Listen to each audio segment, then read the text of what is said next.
Morning, good afternoon, good evening, wherever you are. Thank you for joining us.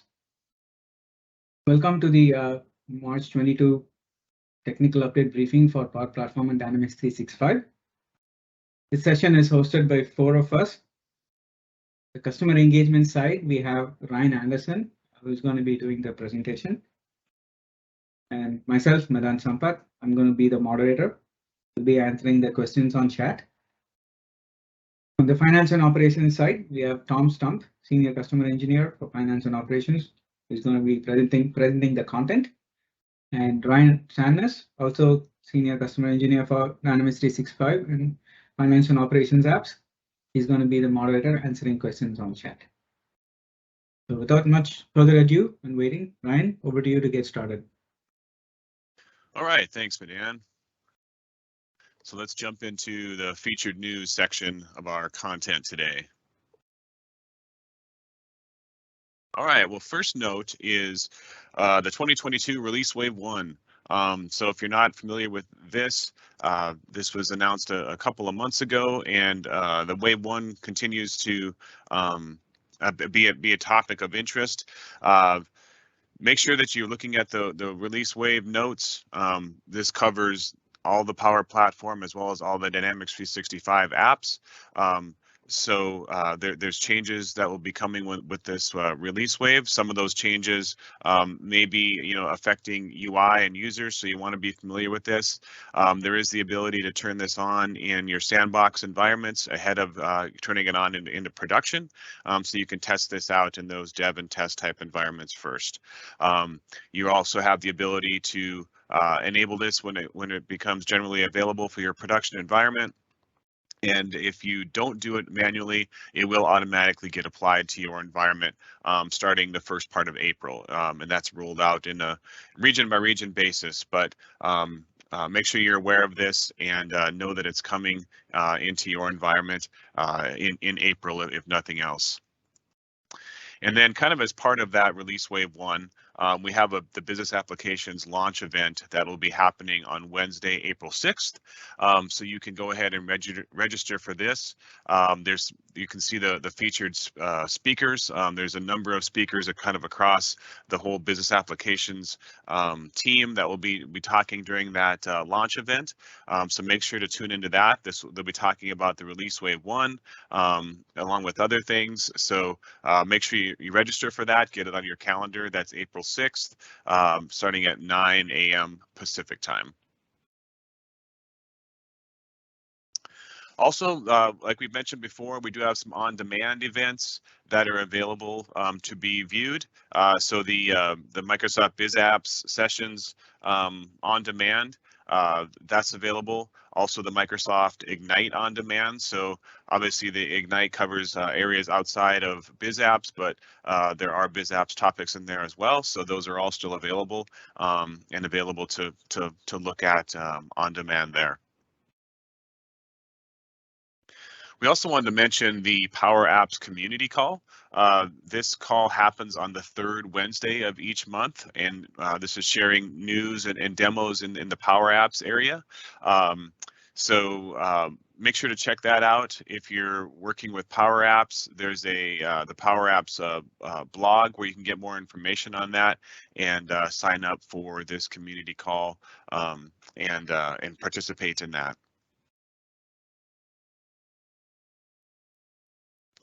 All right, so next up, we'll talk about our service updates.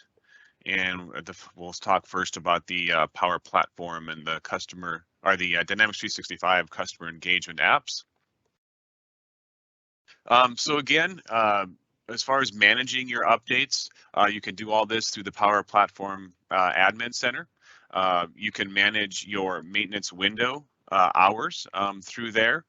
This is available for your production environments. So you can, if you have a specific dark hours that you want to use for any kind of maintenance window, you can set those in the PPAC for your production environments. This is for database and application updates, and they'll be delivered in that maintenance window. Other platform type updates will continue to be executed on at region-specific times, and there is a link there that you can take a look at to see when those times may be. But just know that you can go ahead and set that maintenance window for your specific environments, and you can do this per environment, per production environment in the Power Platform Admin Center. A little more on the release wave updates as well. Like we talked about, the 2022 release wave 1 is the latest, and that covers features everything from April through September of this year. So for some of those features, it's not just a big bang in April where everything is available. Some of those will be gradually rolled out. So take a look at the release plans there as well. There's also a good article that shows the release schedule. Everything from when this is available from a in a pre-production environment, and that you can get that preview all the way up into when it'll automatically get applied to all environments. And like I mentioned before, that's in April. So you can opt in for early access, and then the general availability deployment will come in April on that one. Also, just tips to stay informed on this. Make sure you're checking your message center notifications for Dynamics and Power Apps. Also, you can set up email notifications for administrators using PowerShell, so you can get emails on those notifications as well, just to make sure you're staying up to date.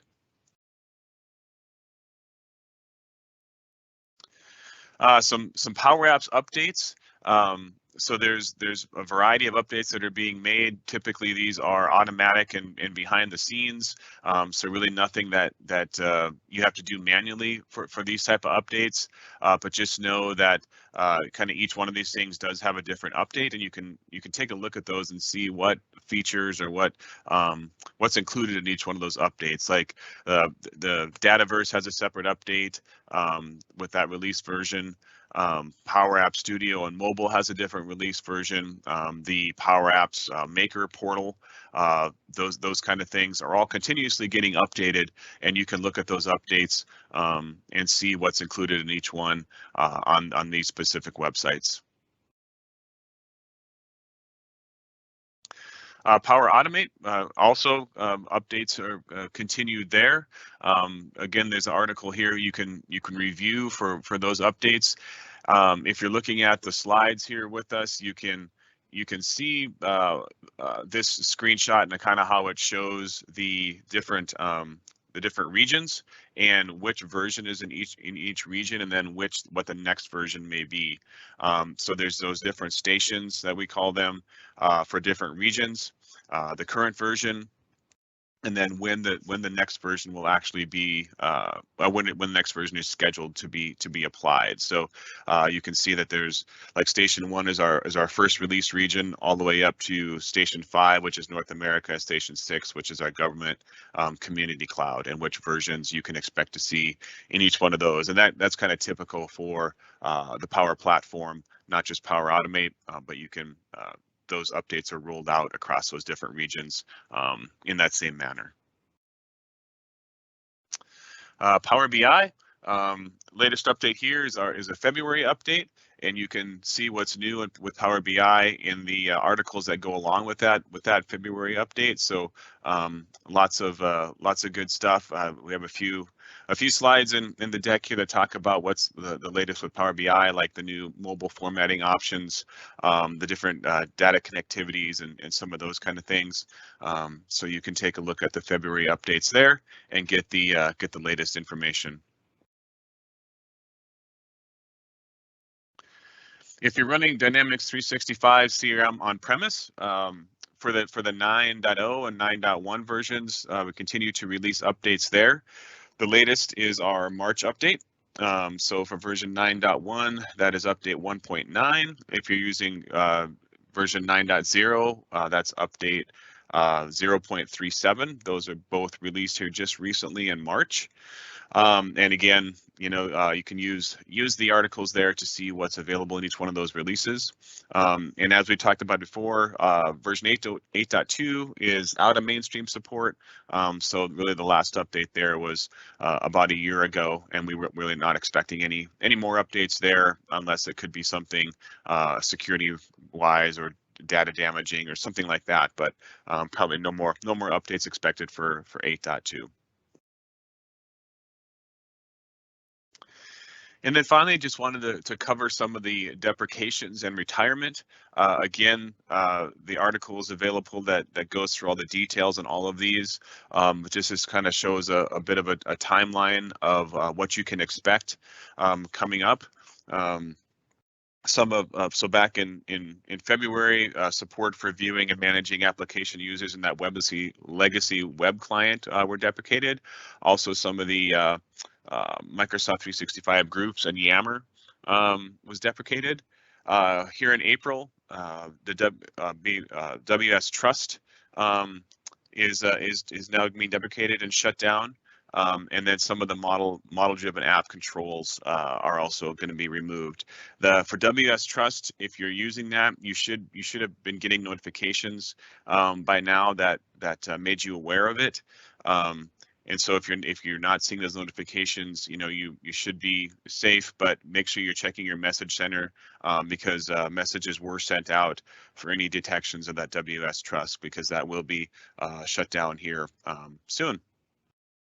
Other ones that are upcoming, there's some client APIs that will be deprecated later in the year, and then also later in the year as well, our OData version 2.0 service will be removed, and also the data export service. So if you're using any of those, make sure that you have a plan to move off of those.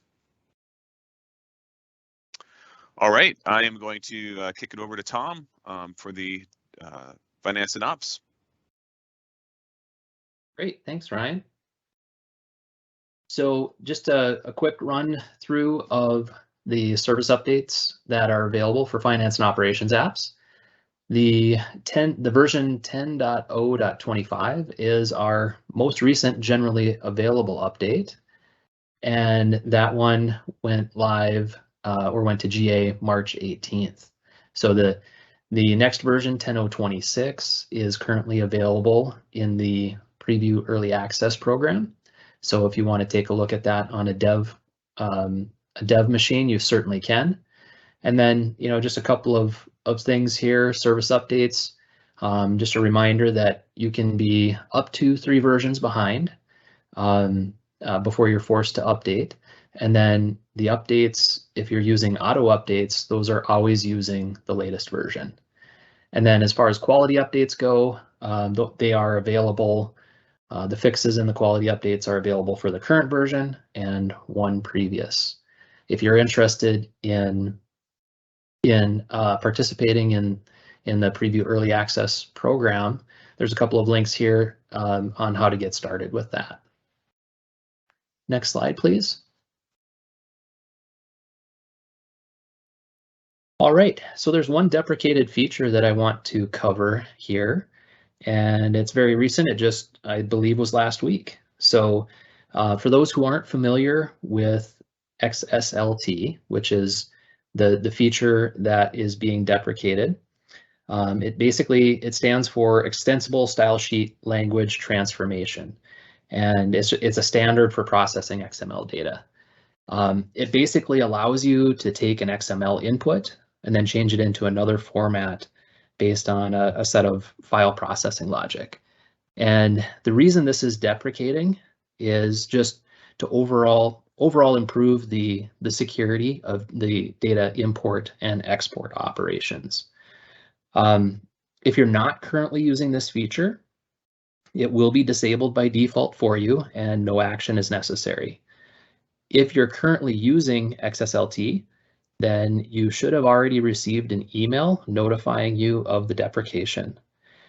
You will have until about the October timeframe to transition off of it to a different way of transforming your data imports.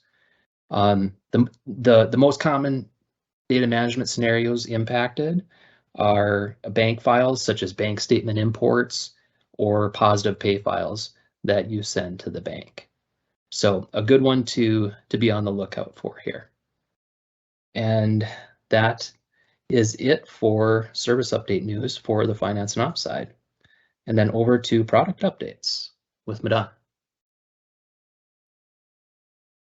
Awesome. Thank you, Tom. Let's move right in and talk about our platform here real quick. Thank you, Ryan. So recently we published this North Star architecture and landing zones for our platform. This is more a design guidance on how a Power Platform implementation should look like. Power Platform, Power Apps, Power Automate, it's at the heart of this digital transformation. The North Star architecture is two-pronged. Primarily, it's an architecture and design methodology that consists of design principles to serve as a compass for organizations to determine the overall architecture of an implementation of Microsoft Power Platform. We talk about things like scalability, security, governance, interoperability, and extensibility. And landing zone is really nothing but an environment. So it talks about how do you implement things like a dev environment and UA, QA environment, UAT environment, and so on. And how do you help developers and citizen developers, power users, so that they can confidently develop and run their business application on Power Platform? And how do you help IT set up guidelines and guardrails on how do you move solutions between one environment to another, essentially manage the governance of apps that are built on Power Platform. So we encourage you to go read about that a little more. And we will also be eventually building some custom training around this within our team. So if a customer wants to review their environment and see, hey, are we following the North Star architecture or design principles? We will be able to take a look at it and identify gaps and help you, get to a point where you're confident of your capabilities on managing Power Platform. Again, on the topics of scalability, security, governance, interoperability, and whatnot. So we encourage you to take a look at it. And read more about it. Having said that, the deck that we are using here on this meeting is already published in PDF format on the blog, so you should be able to take a look at it, and all the links are available there. Next slide, please. On the Power Apps side, we got a few product updates there. The first thing being general availability of Power Apps portals as mobile app. We're excited to announce the general availability for this portals as a progressive web app feature that was originally introduced as preview some time ago. Well, it allows you to enable Maker's portal into apps with a native app-like look and feel right from Portal Studio. With a progressive web application, any end user can pin Power Apps portal as an app to a home screen on a mobile device or install it from the App Store and so on. It's a great feature. We are now allowing you to create a low-code, no-code branded app in just a few clicks from within the Portal Studio. We are allowing users to manage basic offline experience, distribute your app via the browser as well as app stores. So great new feature. Again, it's now generally available. We encourage customers to go read about it. Next slide, please. So we are now introducing some new Dataverse auditing features. The auditing feature logs changes that are made to customer records and user records, so you can view the activity later. That's the purpose of auditing, right? This feature is designed to meet compliance, security, and governance policies of many regulated enterprises. Some new features include administrators can now select retention period from a drop-down, or specifically a custom retention period. Audit records are automatically deleted after retention period is over, relieving administration or admin staff from the burden of deleting it. We are introducing some new audit delete options, so administrators can delete the logs of one or more audited tables. deleting the user access log or deleting logs up to a specific date. I think earlier it was just one option to delete before a specific date, but now there are some more options here. The new delete options are essentially replacing the old audit log options. Like I said, in the past, you were only able to delete before a certain period. Now you have a little more granular capability on what sort of audit log you want to delete and what point. That's the new auditing features that are now being introduced. Next slide, please. Tenant level hygiene for Powerapps. To better accommodate the rapid expansion of Power Platform adoption across the enterprise, we are introducing some features on this. Service administrators require resource hygiene and maintenance to avoid accumulation of bloat in the system. Some latest updates we are introducing allows the tenant level analytics to include interactive controls to make it a snap to identify stale and orphaned Powerapps across multiple environments. The goal is really to make, because now we are enabling citizen developers to anybody to build an app. We want to provide IT staff the ability to identify, hey, which Powerapp is being used, which Powerapp is not being used. So you can see that now the admins are able to use the last used filter in the inventory view to identify stale or unused Powerapps based on the last open date. This view includes direct links into the maker portal, which is make.powerapps.com, and allows admins to quickly take action. If you want to unpublish the app or reach out to the the maker to come up with options. So that's some new tenant level hygiene analytics for Powerapps that we are introducing. Next slide, please.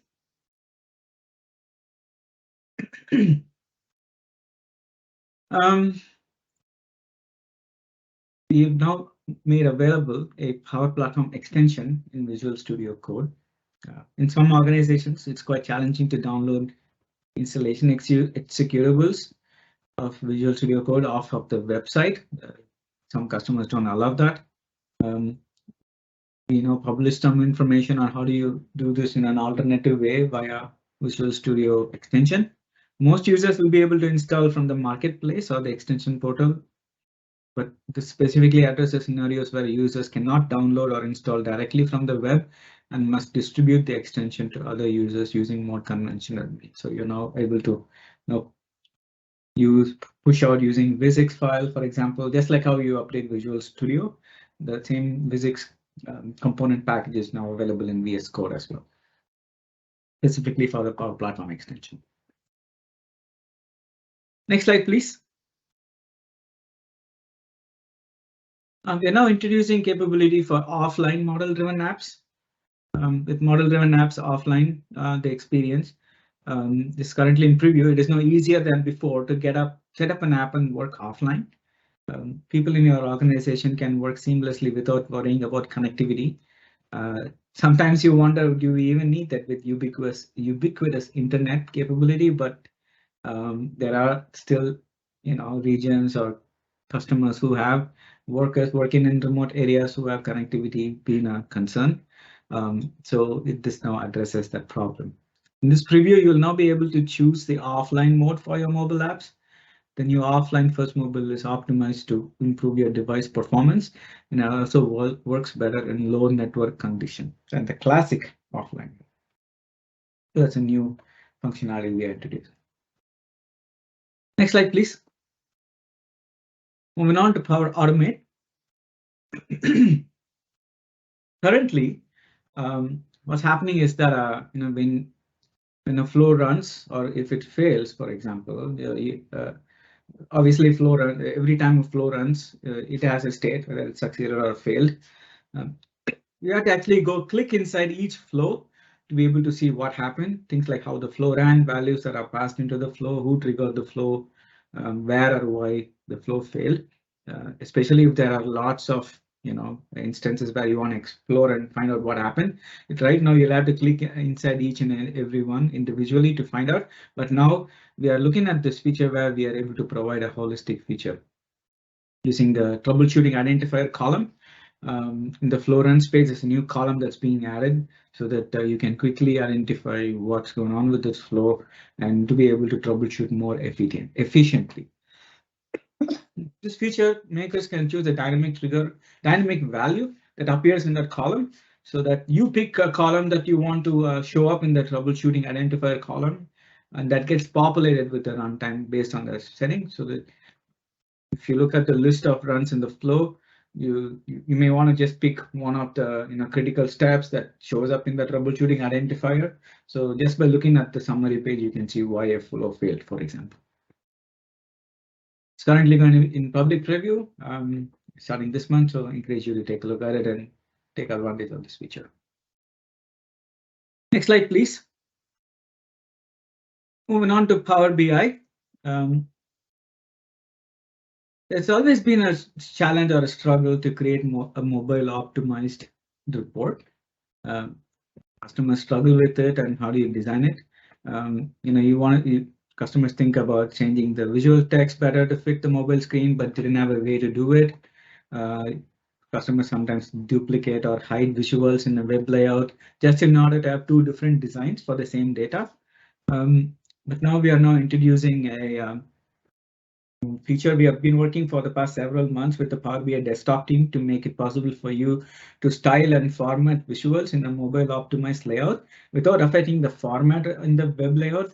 So today, as part of the Power BI release for February, we are thrilled to announce public preview of this major improvement in authoring experience for mobile optimized reports. So I encourage you to, if you're doing a lot of Power BI reports, we encourage you to take a look at it and see how you can now leverage this feature in Power BI desktop to build mobile optimized reports. Next slide, please. Moving on, continuing on the Power BI conversation, we on the February 22 update for Power BI, we refreshed the gateway on-prem data gateway in the February 22 update. It will go through the same query execution logic on the desktop version. Some other updates on the February release are all certified connectors can be used via this gateway. There's a new connector for Amazon OpenSearch, digital construction work insights, Azure Databricks updates, MicroStrategy connector update, and Starburst Enterprise connector update. So a lot of interesting stuff there on the February 2022 update for Power BI. Encourage you to take a look at it. Next slide, please. Thank you. Continuing on the Power BI conversation, in August 2021, we announced a GA for backup and restore for large data sets. Although we introduced it, we were not happy, so we looked for additional ways to improve this important feature. One area that stood out was performance. After all, the faster you can back up and restore your data sets in Power BI, the more you can maximize downtime for critical situations and uphold your SLAs. Better performance also helps backup and restore based migrations of Azure analysis services. Today, we are happy to introduce several performance improvements into backup and restore operations. In fact, our benchmark tests with 1 GB, 5 GB, and 10 GB datasets show that backup can be completed up to 22 times faster than before, and the time required to restore these backups has also been improved by more than 30%. So some performance improvements there on the backup and restore capability in Power BI. Next slide, please. Moving on to Power Virtual Agents, we are now excited to announce that a general availability of Power Virtual Agent integration into Powerapps portals. This is awesome. Without having to write any code. Now, adding a chatbot to your Powerapps portal can be achieved just with a couple of clicks and more easier than ever. Now you can make sure visitors to the site have the right support where needed. Some of the highlights include adding a chatbot just like any other control onto Powerapps portal without any code. Easily point to an existing chatbot or create a new chatbot directly in Power Virtual Agents. Experiencing a styled chatbot out of the box. Applying different portal themes and chat. You can have the chat widget minimized by default with just an icon. and then click on it to maximize it and so on.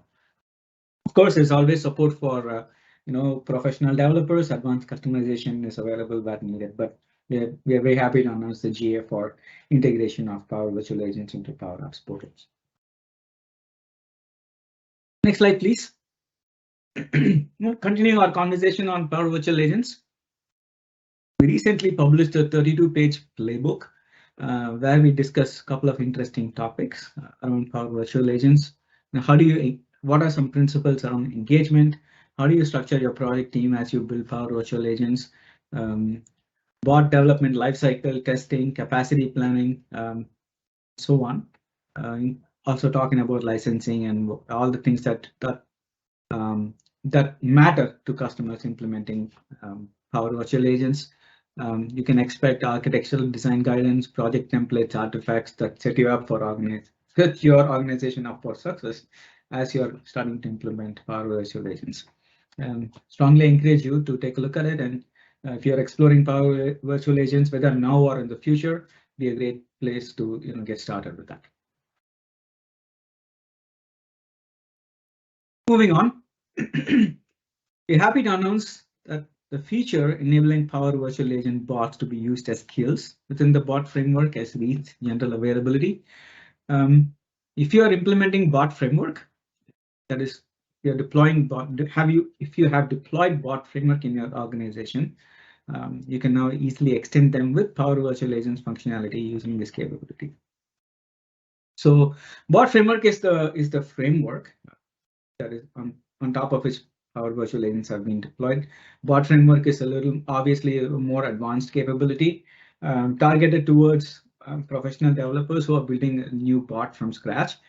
Power Virtual Agents is obviously the low-code, no-code solution, but we are now happy to integrate them and bring them more closer than ever.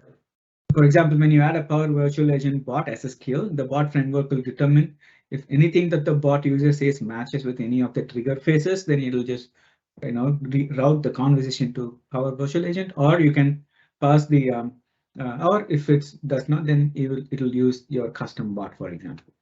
So that's really the goal of this, to bring Power Virtual Agent and bot framework together.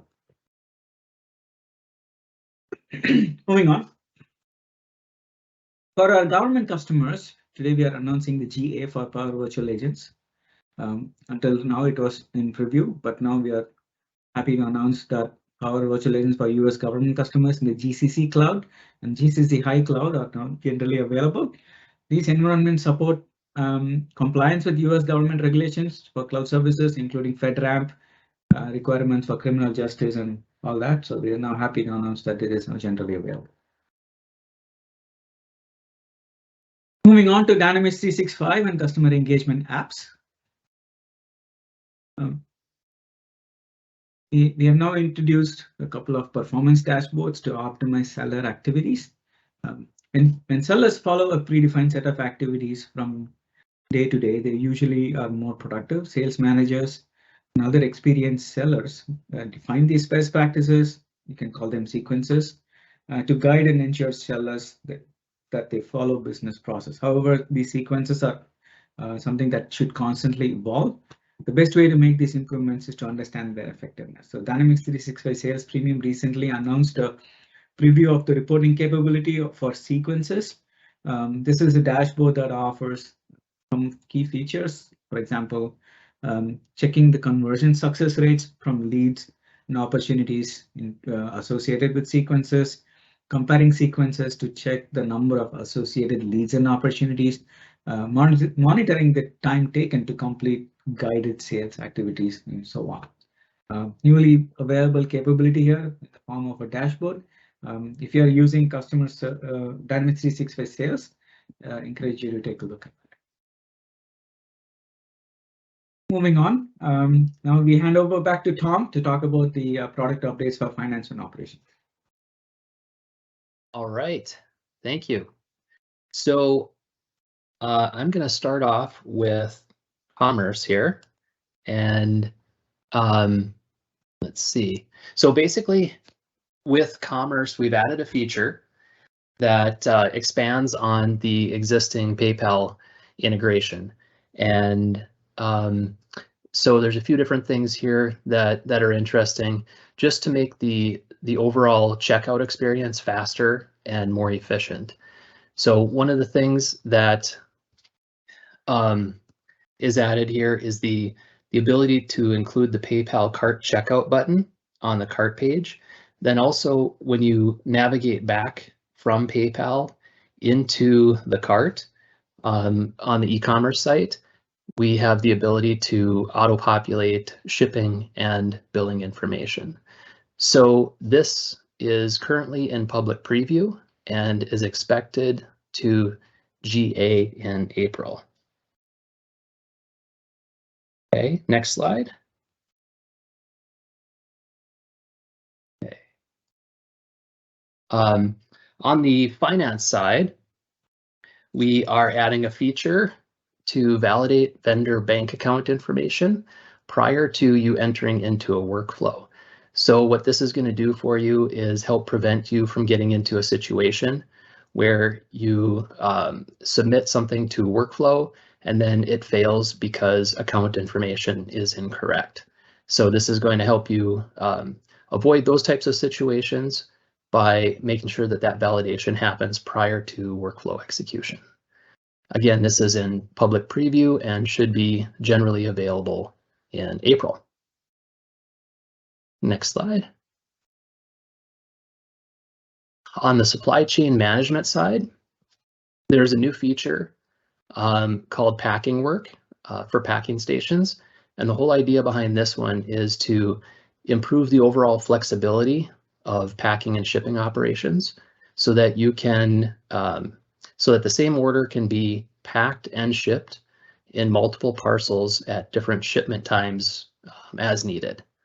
And that just makes that whole process much easier to perform at the packing station. So public preview currently, and again, this should GA in April. Next slide.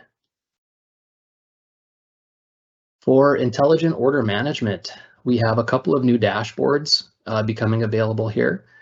And the idea behind these two dashboards is to help you understand the orders and kind of target those areas of the order management process that may be causing issues. So there's a new dashboard called the Order Anomaly dashboard to help you understand kind of where to focus your time and energy on places of where issues are happening, and then also an inventory dashboard. So that is should be entering public preview very soon. Next slide. Okay, so the Regression Suite Automation tool had an update in March, version 2.4. So if you're currently using this tool, I recommend updating. It has bug fixes and then also a few new features. The trial mode is an interesting new feature that allows you to use the RSAT tool without actually making a connection into Azure DevOps. You still can do that, but it allows you to run in a mode where that's not necessary. There's also the automation of renewing certificates, and that so the certificates necessary to run the tool expire every 60 or so days, and renewing those certificates can be time consuming. This tool helps you automate that process. And then from a support perspective, we have a new feature called Gather Logs, which can help gather the information you need in case you run into issues and you want to get support from Microsoft. All right, and that should be about it. I will hand back over to Ryan for the Learning Corner. All right, great. Thanks, Tom. So on the Learning Corner, on the Power Platform and Dynamics 365 CE side, the first one we just wanted to make everyone aware of these PowerCat YouTube videos. A lot of these are excellent content that can be very, very helpful, you know, depending on the topic.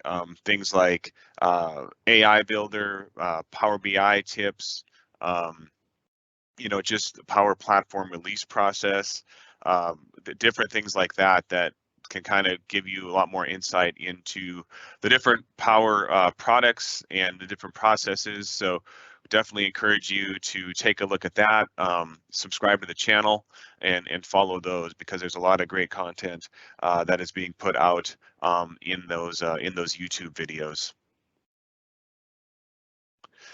Also wanted to make you aware, we're announcing the preview of a capability in Dataverse, which allows environment variables in Power Platform to reference secrets stored in Azure Key Vault.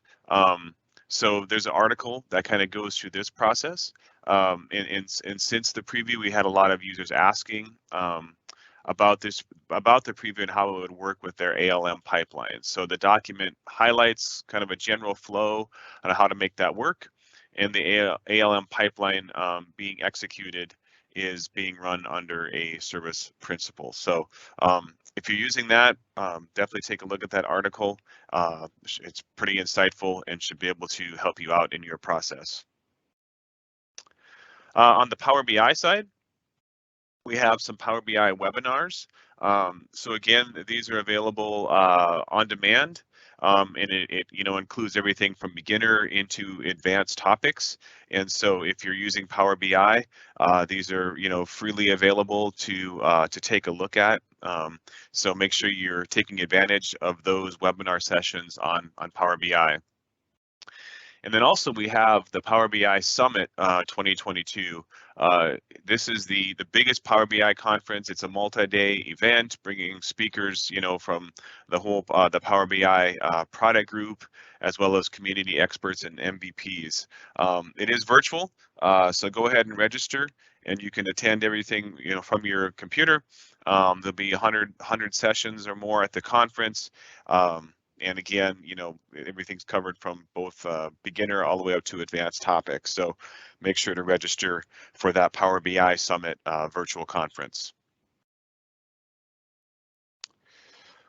All right, we don't have anything on the virtual agents side in Learning Corner for this time around, but on the customer engagement apps, again, just some great content that is available for you to learn more about Power Platform and the Dynamics 365 apps.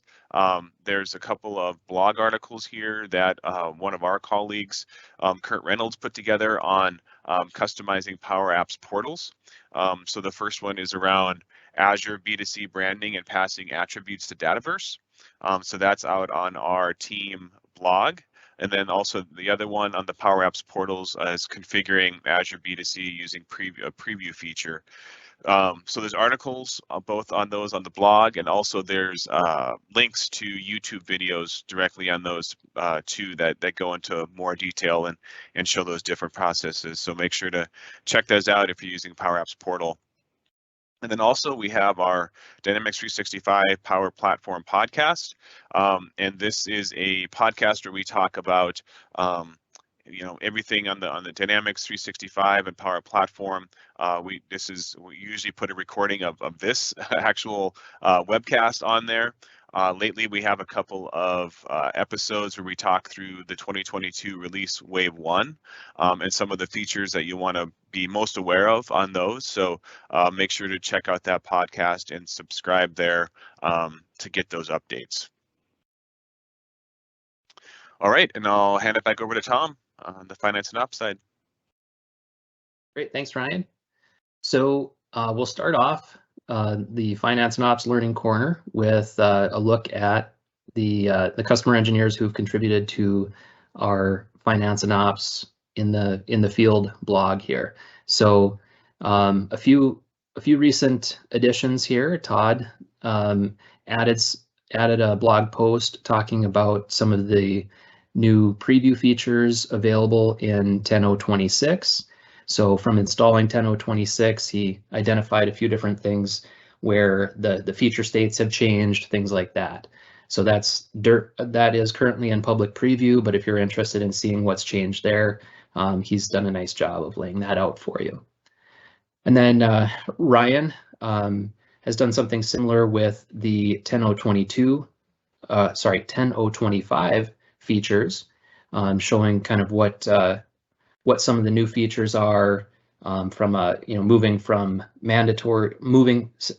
to a mandatory state or generally available state. So if you're interested in 10.025, take a look at that article. And then Syed added some content where he's talking about improving the performance of the all sales orders page using a new feature that was made available as well. So that's some blog content that might be of interest to you. Next page, please. All right, so the Finance and Operations Fast Track team has done a nice job of continuing to add new sessions. Some of the upcoming sessions from that team are listed here.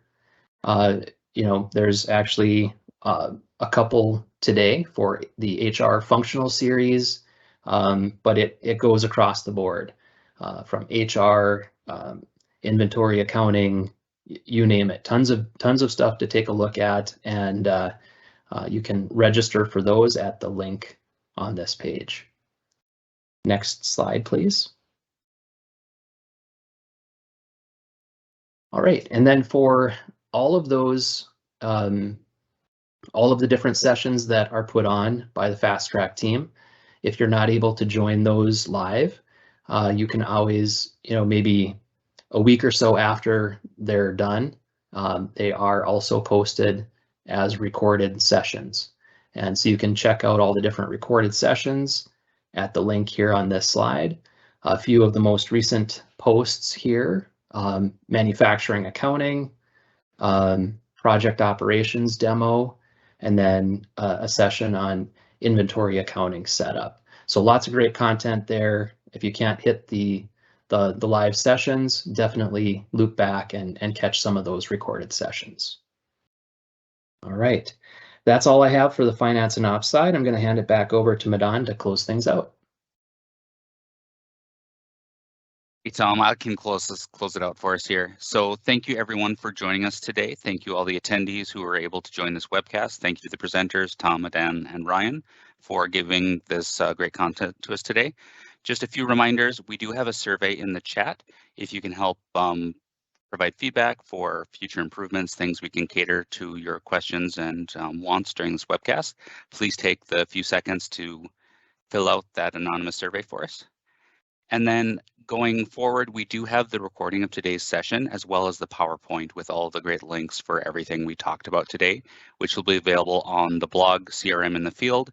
And so go ahead and just search for CRM in the Field or AX in the Field for our relevant blogs, and you can go ahead and figure out and find out where these documents are. So thank you all very much for attending, and have a great rest of your day. Thank you much.